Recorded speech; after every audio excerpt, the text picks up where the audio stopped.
ఈ ఆఫీసులో file clearance ప్రక్రియ కూడా వేగవంతం చేయాలని సీఎం అధికారులను ఆదేశించారు. ప్రభుత్వ కార్యాలయాల్లో ఈ ఆఫీసులో ఫైల్ క్లియరెన్స్ లో వేగం పెరగాలని సీఎం అన్నారు. ఫైల్ ఎక్కడ క్లియర్ కాకుండా ఆగిపోతాయనే దానిపై కార్యదర్శులు, శాఖల విభాగాధిపతులు సమీక్ష చేసుకుని ఆలస్యానికి గల కారణాలు తెలుసుకుని వాటిని తొలగించి ఫైల్ త్వరితగతిన పరిష్కారం చేయాలని ఆయన సూచించారు. సచివాలయంలో సీఎం అధ్యక్షతన మంత్రులు, కార్యదర్శుల సదస్సు జరిగింది. ఈ సందర్భంగా చంద్రబాబు నాయుడు మాట్లాడుతూ కొన్ని శాఖల్లో కొంతమంది అధికారులు తమ వద్ద ఫైళ్లను 6 నెలలు, సంవత్సరం వరకు ఉంచుకుంటున్నారని, ఇది సరైన పద్ధతి కాదని అన్నారు. అధికారులంతా తప్పనిసరిగా గ్రామ స్థాయిలో పర్యటించాలని, అప్పుడే స్థానిక సమస్యలపై స్పష్టమైన అవగాహన వస్తుందని అన్నారు. ప్రతి ఐఏఎస్ అధికారి క్షేత్రస్థాయిలో పర్యటించాలని, త్వరలో దీనిపై విధి విధానాలు రూపొందిస్తామని అన్నారు. ముఖ్యంగా ఆర్థికేతర అంశాలకు సంబంధించిన దస్త్రాలను తక్షణమే పరిష్కరించాలని, ఈ నెలాఖరుకు ఎవరి దగ్గర పెండింగ్ ఉండకూడదని స్పష్టం చేశారు. వాట్సాప్ గవర్నెన్స్ లో కూడా అందరూ ప్రాసెస్ రీ-ఇంజనీరింగ్ చేసి అన్ని సర్వీసులు అందుబాటులోకి తీసుకురావాలని సూచించారు. మార్చిలోగా కేంద్రం నుంచి సాధ్యమైనంత ఎక్కువగా నిధులు రాబట్టాలని, ప్రతి అవకాశాన్ని వినియోగించుకోవాలని అధికారులకు సూచించారు.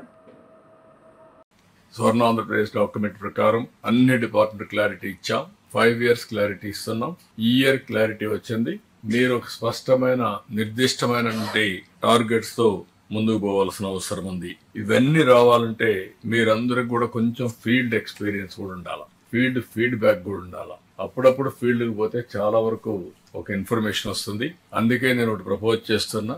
మేము ఎటు పోతూ ఉంటాం నెలకు 4-5 రోజులు, కానీ మీరు కూడా అప్పుడప్పుడు వెళ్ళాలి. కనీసం ఏప్రిల్లో ఆల్ ఆఫీసర్స్, గ్రూప్ 1 ఆఫీసర్స్ మొదలుకొని ఆల్ ఇండియా సర్వీస్ అందరూ కూడా ఒక 2 రోజులు 3 రోజులు విలేజ్లో ఉంటే చాలా కొత్త విషయాలు తెలుస్తాయి. ఇప్పుడు విలేజ్లు కూడా ఇన్నోవేటివ్ గా తయారైనాయి. టౌన్స్ కంటే బెటర్ గా ఉన్నాయి. ఎందుకంటే ఇన్ఫ్రాస్ట్రక్చర్ బెటర్ గా ఉంది, వాతావరణం బెటర్ గా ఉంది, మీకు కూడా ఫస్ట్ హ్యాండ్ ఇన్ఫర్మేషన్ వస్తుంది. దానిపైన ప్లానింగ్ చాలా వరకు మీకు ఒక అవగాహన వస్తుంది. Will work it out. CS గారు కూర్చొని మాట్లాడి దానిపైన ఒక ఐడియా ఇస్తారు.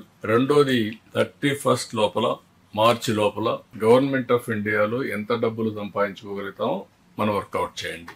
మీకు ఎక్కడన్నా నా ఇంటర్వెన్షన్ కావాలంటే చెప్పండి, నేను కూడా మాట్లాడతాను. అవసరం లెటర్ ఇస్తాను, నేను వస్తాను. అదే మరి మన ఎంపీస్ ఉంటారు, మీరు వాళ్ళని ఉపయోగించుకొని ఇది కూడా మీరు చేయాల్సిన అవసరం ఉంది. రెండోది నెక్స్ట్ ఇయర్ కూడా ఏవేవి ఫండ్స్ ఉన్నాయి, ఏ ఇన్నోవేటివ్ ప్రోగ్రామ్స్ పెట్టారు.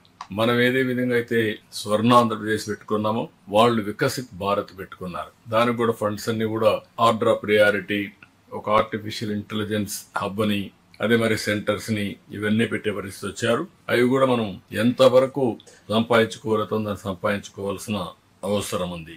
వాట్సాప్ గవర్నెన్స్ ఇది reality. I'm requesting all of you, me departments అన్ని కూడా ప్రాసెస్ రీఇంజనీరింగ్ చేసి ఆల్ సర్వీసెస్ ని వాట్సాప్ గవర్నెన్స్ ఇచ్చే పరిస్థితి రావాలి.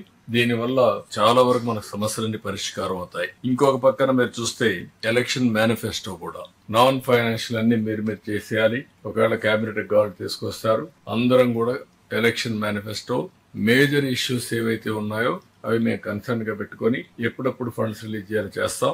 కడవన్నీ మొబిలైజ్ చేస్తాం. కడవన్నీ మీరు కంప్లీట్ చేస్తున్నారు. ఎక్కడికక్కడ మీరు అందరూ కూడా ఇన్నోవేటివ్ ప్రాక్టీసెస్ తో ముందుకు పోతారు. మళ్ళీ చెప్తున్నాం, డబ్బులు లేవని పని నిలిపేయడం కాదు. You have to find a solution. You have to find an innovative idea. దీన్ని ఏ విధంగా బెస్ట్ ఫైనాన్షియల్ ప్రాక్టీసెస్ ఇప్పుడు మాట్లాడుకున్నాం, ఏదైతే viability gap funding, PPP model ఏ విధంగా చేయగలుగుతాం, అన్ని ప్రాజెక్టులకి ఇది వర్తిస్తుంది. గవర్నమెంట్ ఆఫ్ ఇండియా కూడా 20% ఇస్తారు. వాళ్ళు ఇవ్వకపోయినా మనం పెట్టుకుంటాం. దీని ప్రకారం మీరు ముందుకు పోవాల్సిన అవసరం ఉంది.